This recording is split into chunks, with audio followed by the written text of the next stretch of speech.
Next question. Question says a shell is fired from a cannon with velocity v meter per second at an angle theta with the horizontal direction. At the highest point in its path with same speed, it explodes into two pieces of equal masses. Now with same speed का मतलब मेरा ख्याल है यहाँ पे with whatever speed it had at the highest point. One of the pieces traces its path to the cannon. सवाल है the speed in meter per second of the other piece immediately after the explosion क्या होएगा. Now सवाल simple है. Scenario ये है कि ये आपका हॉरिजॉन्टल ग्राउंड, आपने यहाँ पे एक थीटा एंगल पे प्रोजेक्टाइल को लॉन्च किया है. इनिशियल वेलोसिटी अपने को यहाँ पे v दे रखी है और आपका एंगल थीटा है. ऑलराइट, सो v वेलोसिटी से आपने लॉन्च किया. ना हाईएस्ट पॉइंट पे it exploded it with the same to pieces of equal masses. तो दो मासेस में ये एक्सप्लोड हो गया. एक मास जो जब यहाँ इसका एक्सप्लोजन हुआ तो एक मास तो आगे की तरफ ट्रैवल किया, एक मास ने वापस अपनी ट्रेजेक्ट्री को फॉलो किया. ना वापस ट्रेजेक्ट्री को फॉलो करने का मतलब ये है कि उसकी वेलोसिटी यहाँ पे जो आएगी वो एग्जैक्टली वही वेलोसिटी थी जो इस पार्टिकल की हाईएस्ट पॉइंट पे वेलोसिटी रही होगी. ना ये बात अपने को पता है, वेलोसिटी एट हाईएस्ट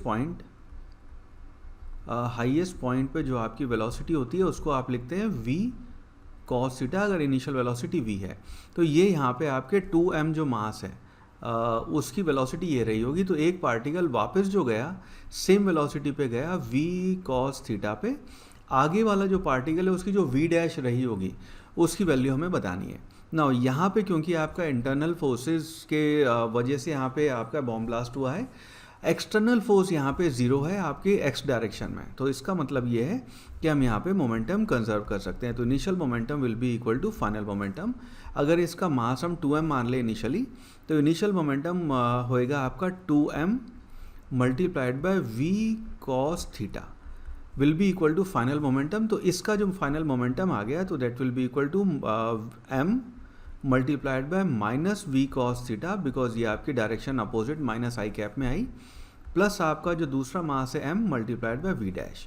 सो अगर इसको इस तरफ ले आए हम और m कैंसिल कर दें, सो आपकी वैल्यू बन जाएगी यहाँ पे 2v cos theta plus v cos theta will be equal to v dash, which implies v dash जो है उसकी वैल्यू हो गई 3v कॉस थीटा. राइट, सो आपका ये पार्टिकल 3v cos थीटा से आगे लॉन्च हो गया है.